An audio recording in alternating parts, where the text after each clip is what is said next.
شروع اللہ کا نام لے کر جو بڑا مہربان نہایت رحم والا ہے۔ سب تعریف اللہ ہی کو ہے جس نے اپنے محبوب بندے محمد صلی اللہ علیہ وآلہ وسلم پر یہ کتاب نازل کی اور اس میں کسی طرح کی گجی اور پیچیدگی نہ رکھی، بلکہ سیدھی اور سلیس اتاری تاکہ لوگوں کو عذاب سخت سے جو اس کی طرف سے آنے والا ہے ڈرائے، اور مومنوں کو جو نیک عمل کرتے ہیں خوشخبری سنائے کہ ان کے لیے ان کے کاموں کا نیک بدلہ یعنی بہشت ہے جس میں وہ ہمیشہ رہیں گے، اور ان لوگوں کو بھی ڈرائے جو کہتے ہیں کہ اللہ نے کسی کو بیٹا بنا لیا ہے۔ ان کو اس بات کا کچھ بھی علم نہیں اور نہ ان کے باپ دادا ہی کو تھا۔ یہ بڑی سخت بات ہے جو ان کے منہ سے نکلتی ہے، اور کچھ شک نہیں کہ یہ جو کچھ کہتے ہیں محض جھوٹ ہے۔ اے پیغمبر، اگر یہ اس کلام پر ایمان نہ لائیں تو شاید تم ان کے پیچھے رنج کر کر کے اپنے تئیں ہلاک کر دو گے۔ جو چیز زمین پر ہے ہم نے اس کو زمین کے لیے زینت بنایا ہے تاکہ لوگوں کی آزمائش کریں کہ ان میں کون اچھے عمل کرنے والا ہے، اور جو چیز زمین پر ہے ہم اس کو نابود کر کے بنجر میدان کر دیں گے۔ کیا تم خیال کرتے ہو کہ غار اور لوح والے ہماری نشانیوں میں سے عجیب تھے؟ جب وہ نوجوان غار میں جا رہے تو کہنے لگے کہ اے ہمارے پروردگار، ہم پر اپنے ہاں سے رحمت نازل فرما اور ہمارے کام میں درستی کے سامان مہیا کر۔ تو ہم نے غار میں کئی سال تک ان کے کانوں پر نیند کا پردہ ڈالے رکھا، یعنی ان کو سلائے رکھا، پھر ان کو جگا اٹھایا تاکہ معلوم کریں کہ جتنی مدت وہ غار میں رہے دونوں جماعتوں میں سے اس کی مقدار کس کو خوب یاد ہے۔ ہم ان کے حالات تم سے صحیح صحیح بیان کرتے ہیں۔ وہ کئی نوجوان تھے جو اپنے پروردگار پر ایمان لائے تھے، اور ہم نے ان کو اور زیادہ ہدایت دی تھی، اور ان کے دلوں کو مربوط یعنی مضبوط کر دیا۔ جب وہ اٹھ کھڑے ہوئے تو کہنے لگے کہ ہمارا پروردگار آسمانوں اور زمین کا مالک ہے، ہم اس کے سوا کسی کو معبود سمجھ کر نہ پکاریں گے۔ اگر ایسا کیا تو اس وقت ہم نے بے عقلی کی بات کی۔ ان ہماری قوم کے لوگوں نے اس کے سوا اور معبود بنا رکھے ہیں، بھلا یہ ان کے معبود ہونے پر کوئی کھلی دلیل کیوں نہیں لاتے؟ تو اس سے زیادہ کون ظالم ہے جو اللہ پر جھوٹ باندھے؟ اور جب تم نے ان مشرکوں سے اور جن کی یہ اللہ کے سوا عبادت کرتے ہیں ان سے کنارہ کر لیا ہے تو غار میں چل رہو، تمہارا پروردگار تمہارے لیے اپنی رحمت وسیع کر دے گا اور تمہارے کاموں میں آسانی کے سامان مہیا کرے گا۔ اور جب سورج نکلے تو تم دیکھو کہ دھوپ ان کے غار سے داہنی طرف سمٹ جائے، اور جب غروب ہو تو ان سے بائیں طرف کترا جائے، اور وہ اس غار کے کشادہ حصے میں تھے۔ یہ اللہ کی نشانیوں میں سے ہیں، جس کو اللہ ہدایت دے وہ ہدایت یاب ہے، اور جس کو گمراہ رہنے دے تو تم اس کے لیے کوئی دوست راہ بتانے والا نہ پاؤ گے۔ اور تم ان کے متعلق خیال کرو کہ وہ جاگ رہے ہیں حالانکہ وہ سوتے ہیں، اور ہم ان کو دائیں اور بائیں کروٹ بدلاتے تھے، اور ان کا کتا چوکھٹ پر دونوں ہاتھ پھیلائے ہوئے تھا۔ اگر تم ان کو جھانک کر دیکھتے تو پیٹ پھیر کر بھاگ جاتے اور ان سے دہشت میں آ جاتے۔ اور اسی طرح ہم نے ان کو اٹھایا تاکہ آپس میں ایک دوسرے سے دریافت کریں۔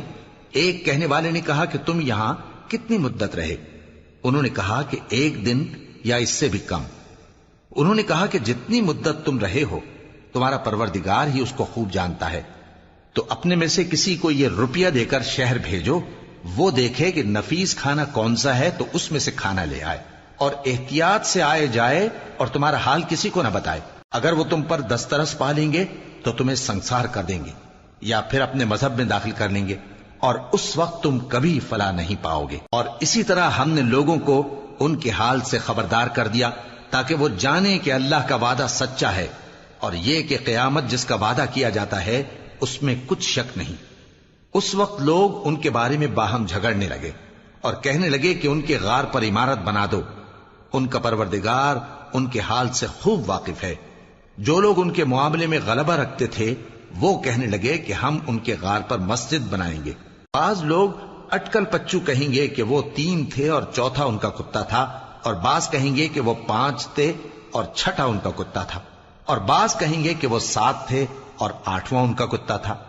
کہہ دو کہ میرا پروردگار ہی ان کے شمار سے خوب واقف ہے،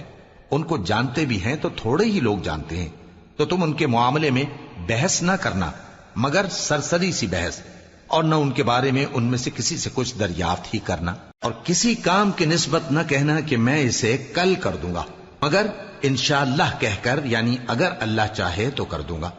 اور جب اللہ کا نام لینا بھول جاؤ تو یاد آنے پر لے لو۔ اور کہہ دو کہ امید ہے کہ میرا پروردگار مجھے اس سے بھی زیادہ ہدایت کی باتیں بتائے۔ اور اصحاب کہف اپنے غار میں 9 پر 300 سال رہے۔ کہہ دو کہ جتنی مدت وہ رہے اسے اللہ ہی خوب جانتا ہے، اسی کو آسمانوں اور زمین کی پوشیدہ باتیں معلوم ہیں، وہ کیا خوب دیکھنے والا اور کیا خوب سننے والا ہے۔ اس کے سوا ان کا کوئی کارساز نہیں، اور نہ وہ اپنے حکم میں کسی کو شریک کرتا ہے۔ اور اپنے پروردگار کی کتاب کو جو تمہارے پاس بھیجی جاتی ہے پڑھتے رہا کرو، اس کی باتوں کو کوئی بدلنے والا نہیں، اور اس کے سوا تم کہیں پناہ بھی نہیں پاؤ گے۔ اور جو لوگ صبح و شام اپنے پروردگار کو پکارتے اور اس کی خوشنودی کے طالب ہیں، ان کے ساتھ صبر کرتے رہو، اور تمہاری نگاہیں ان میں سے گزر کر اور طرف نہ دوڑیں کہ تم دنیاوی زندگی کی رونقوں کے خواستگار ہو جاؤ۔ اور جس شخص کے دل کو ہم نے اپنی یاد سے غافل کر دیا ہے اور وہ اپنی خواہش کی پیروی کرتا ہے اور اس کا کام حد سے بڑھ گیا ہے، اس کا کہا نہ ماننا۔ اور کہہ دو کہ لوگو یہ قرآن تمہارے پروردگار کی طرف سے برحق ہے، تو جو چاہے ایمان لائے اور جو چاہے کافر رہے۔ ہم نے ظالموں کے لیے دوزخ کی آگ تیار کر رکھی ہے جس کی قناتیں ان کو گھیر رہی ہوں گی، اور اگر فریاد کریں گے تو ایسے کھولتے ہوئے پانی سے ان کی داد رسی کی جائے گی جو پگھلے ہوئے تانبے کی طرح گرم ہوگا، اور جو ان کے چہروں کو بھون ڈالے گا۔ ان کے پینے کا پانی بھی برا اور آرام گاہ بھی بری۔ اور جو ایمان لائے اور کام بھی نیک کرتے رہے تو ہم نیک کام کرنے والوں کا اجر ضائع نہیں کرتے۔ ایسے لوگوں کے لیے ہمیشہ رہنے کے باغ ہیں جن میں ان کے محلوں کے نیچے نہریں بہ رہی ہیں، ان کو وہاں سونے کے کنگن پہنائے جائیں گے، اور وہ باریک دیبا اور اطلس کے سبز کپڑے پہنا کریں گے، اور تختوں پر تکیے لگا کر بیٹھا کریں گے۔ کیا خوب بدلہ اور کیا خوب آرام گاہ ہے۔ اور ان سے 2 شخصوں کا حال بیان کرو جن میں سے ایک کو ہم نے انگور کے 2 باغ عنایت کیے تھے اور ان کے گردا گرد کھجوروں کے درخت لگا دیے تھے، اور ان کے درمیان کھیتی پیدا کر دی تھی۔ دونوں باغ کثرت سے پھل لاتے اور اس کی پیداوار میں کسی طرح کی کمی نہ ہوتی، اور دونوں میں ہم نے ایک نہر بھی جاری کر رکھی تھی، اور اس طرح اس شخص کو ان کی پیداوار ملتی رہتی تھی۔ تو ایک دن جبکہ وہ اپنے دوست سے باتیں کر رہا تھا، کہنے لگا کہ میں تم سے مال و دولت میں بھی زیادہ ہوں اور جتھے اور جماعت کے لحاظ سے بھی زیادہ عزت والا ہوں، اور ایسی شیخیوں سے اپنے حق میں ظلم کرتا ہوا اپنے باغ میں داخل ہوا۔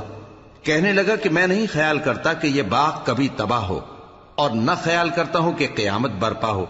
اور اگر میں اپنے پروردگار کی طرف لوٹایا بھی جاؤں تو وہاں ضرور اس سے اچھی جگہ پاؤں گا۔ تو اس کا دوست جو اس سے گفتگو کر رہا تھا کہنے لگا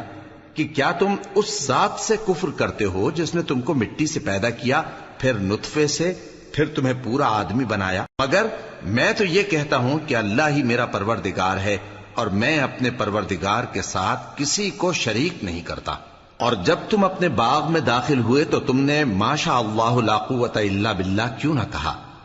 اگر تم مجھے مال و اولاد میں اپنے سے کمتر دیکھتے ہو تو عجب نہیں کہ میرا پروردگار مجھے تمہارے باغ سے بہتر عطا فرمائے، اور تمہارے اس باغ پر آسمان سے آفت بھیج دے تو وہ صاف میدان ہو جائے، یا اس باغ کی نہر کا پانی گہرائی میں اتر جائے تو پھر تم اسے تلاش نہ کر سکو، اور اس کے میووں کو عذاب نے آ گھیرا اور وہ اپنی چھتریوں پر گر کر رہ گیا، تو جو مال اس نے اس پر خرچ کیا تھا اس پر حسرت سے ہاتھ ملنے لگا اور کہنے لگا کہ کاش میں اپنے پروردگار کے ساتھ کسی کو شریک نہ بناتا۔ اس وقت اللہ کے سوا کوئی جماعت اس کی مددگار نہ ہوئی اور نہ وہ بدلہ لے سکا۔ یہاں سے ثابت ہوا کہ حکومت سب اللہ کی ہے، جو معبود برحق ہے وہی بہترین ثواب عطا کرنے والا اور بہترین انجام لانے والا ہے۔ اور ان سے دنیا کی زندگی کی مثال بھی بیان کر دو کہ وہ ایسی ہے جیسے پانی جسے ہم نے آسمان سے برسایا تو اس کے ساتھ زمین کی پیداوار مل کر نکلی، پھر وہ چورا چورا ہو گئی کہ ہوائیں اسے اڑاتی پھرتی ہیں، اور اللہ تو ہر چیز پر قدرت رکھتا ہے۔ مال اور بیٹے تو دنیا کی زندگی کی رونق و زینت ہیں، اور نیکیاں جو باقی رہنے والی ہیں وہ ثواب کے لحاظ سے تمہارے پروردگار کے ہاں بہت اچھی اور امید کے لحاظ سے بہت بہتر ہیں۔ اور جس دن ہم پہاڑوں کو چلائیں گے اور تم زمین کو صاف میدان دیکھو گے، اور ان لوگوں کو ہم جمع کر لیں گے تو ان میں سے کسی کو بھی نہیں چھوڑیں گے، اور سب تمہارے پروردگار کے سامنے صف باندھ کر لائے جائیں گے، تو ہم ان سے کہیں گے کہ جس طرح ہم نے تم کو پہلی بار پیدا کیا تھا اسی طرح آج تم ہمارے سامنے آئے، لیکن تم نے تو یہ خیال کر رکھا تھا کہ ہم نے تمہارے لیے قیامت کا کوئی وقت مقرر ہی نہیں کیا، اور اعمال کی کتاب کھول کر رکھی جائے گی تو تم گناہگاروں کو دیکھو گے کہ جو کچھ اس میں لکھا ہوگا اس سے ڈر رہے ہوں گے، اور کہیں گے ہائے شامت، یہ کیسی کتاب ہے کہ نہ چھوٹی بات کو چھوڑتی ہے نہ بڑی کو، کوئی بات بھی نہیں مگر اسے لکھ رکھا ہے، اور جو جو عمل کیے ہوں گے سب کو حاضر پائیں گے، اور تمہارا پروردگار کسی پر ظلم نہیں کرے گا۔ اور جب ہم نے فرشتوں کو حکم دیا کہ آدم کو سجدہ کرو تو سب نے سجدہ کیا مگر ابلیس نے نہ کیا، وہ جنات میں سے تھا تو اپنے پروردگار کے حکم سے باہر ہو گیا۔ کیا تم اس کو اور اس کی اولاد کو میرے سوا دوست بناتے ہو، حالانکہ وہ تمہارے دشمن ہیں، اور شیطان کی دوستی ظالموں کے لیے اللہ کی دوستی کا برا بدل ہے۔ میں نے ان کو نہ تو آسمانوں اور زمین کے پیدا کرنے کے وقت بلایا تھا اور نہ خود ان کے پیدا کرنے کے وقت، اور میں ایسا نہ تھا کہ گمراہ کرنے والوں کو مددگار بناتا۔ اور جس دن اللہ فرمائے گا کہ اب میرے شریکوں کو جن کی نسبت تم معبود ہونے کا گمان رکھتے تھے بلاؤ، تو وہ ان کو بلائیں گے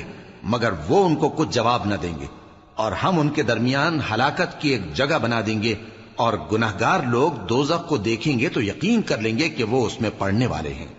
اور اس سے بچنے کا کوئی راستہ نہ پائیں گے۔ اور ہم نے اس قرآن میں لوگوں کے سمجھانے کے لیے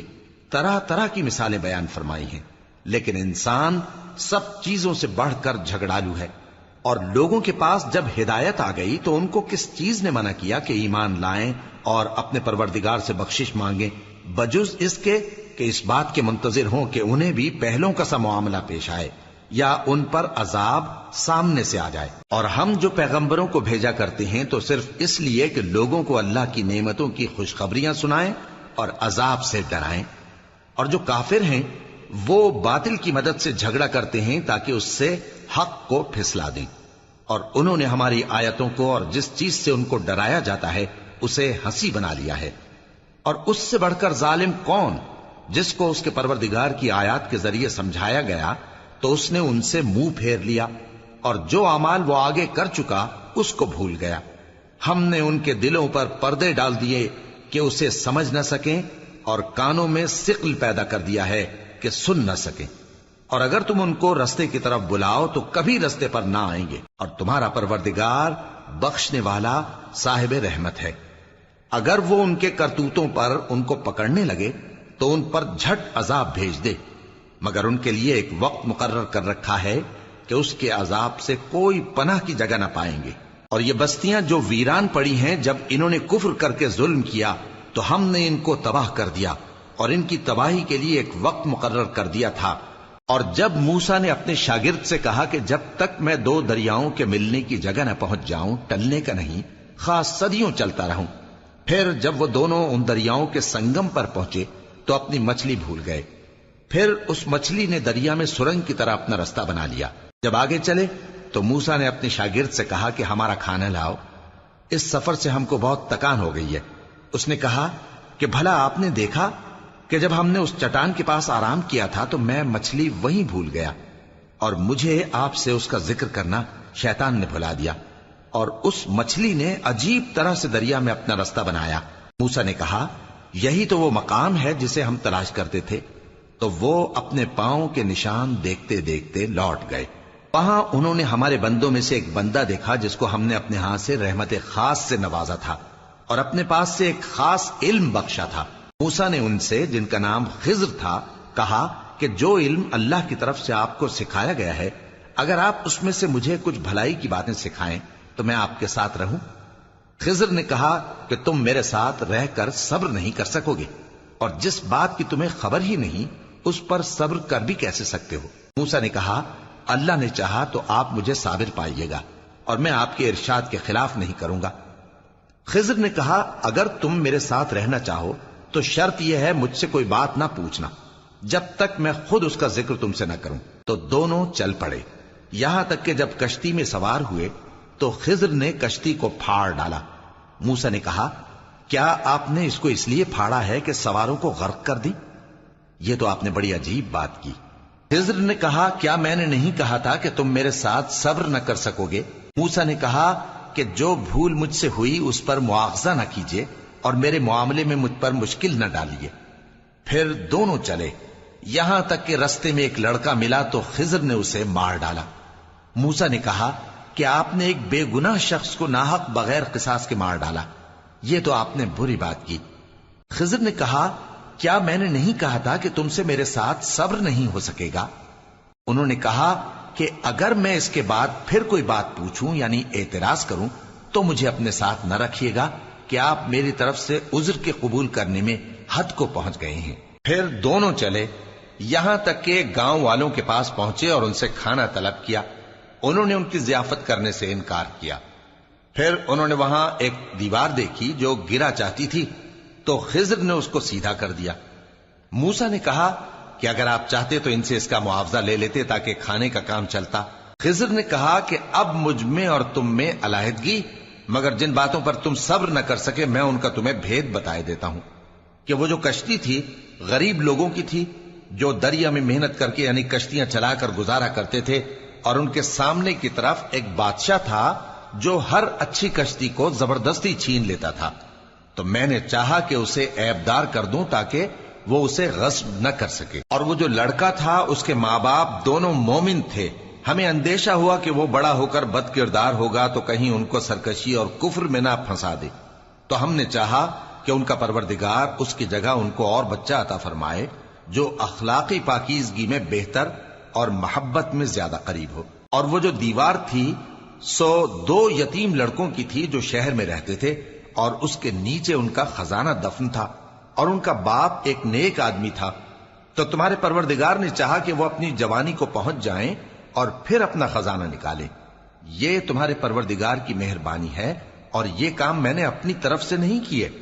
یہ ان باتوں کی حقیقت ہے جن پر تم صبر نہ کر سکے۔ اور تم سے ذوالقرنین کے بارے میں دریافت کرتے ہیں،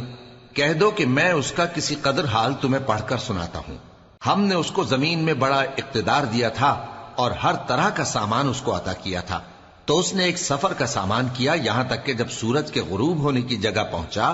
تو اسے ایسا پایا کہ ایک کیچڑ والے چشمے میں ڈوب رہا ہے، اور اس چشمے کے پاس ایک قوم دیکھی۔ ہم نے کہا ذوالقرنین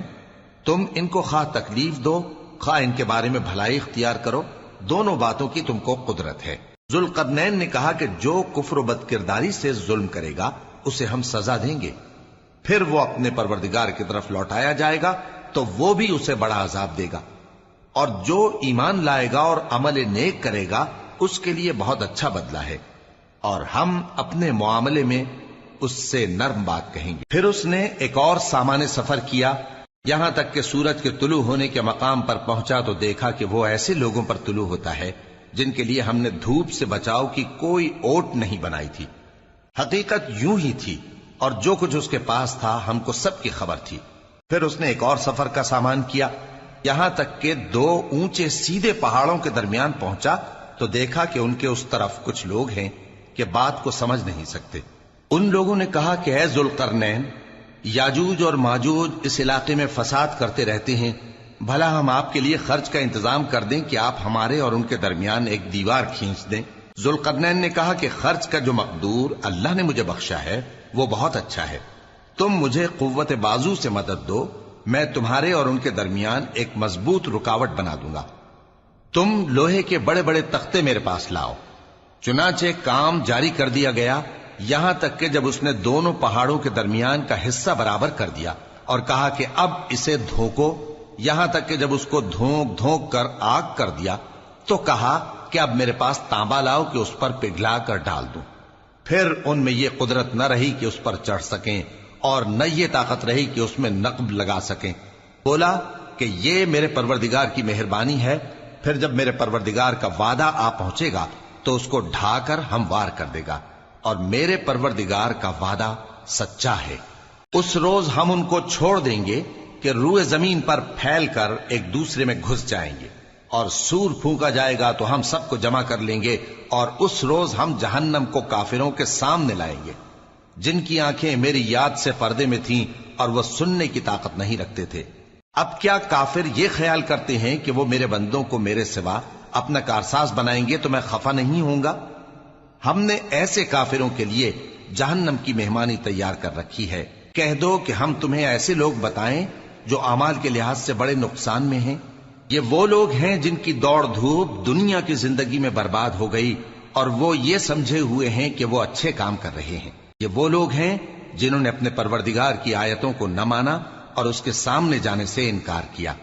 تو ان کے اعمال ضائع ہو گئے۔ سو ہم قیامت کے دن ان کے لیے کچھ بھی وزن قائم نہیں کریں گے۔ یہ ان کی سزا ہے، یعنی جہنم، اس لیے کہ انہوں نے کفر کیا اور ہماری آیتوں اور ہمارے پیغمبروں کی ہنسی اڑائی۔ جو لوگ ایمان لائے اور عمل نیک کیے ان کے لیے بہشت کے باغ بطور مہمانی ہوں گے،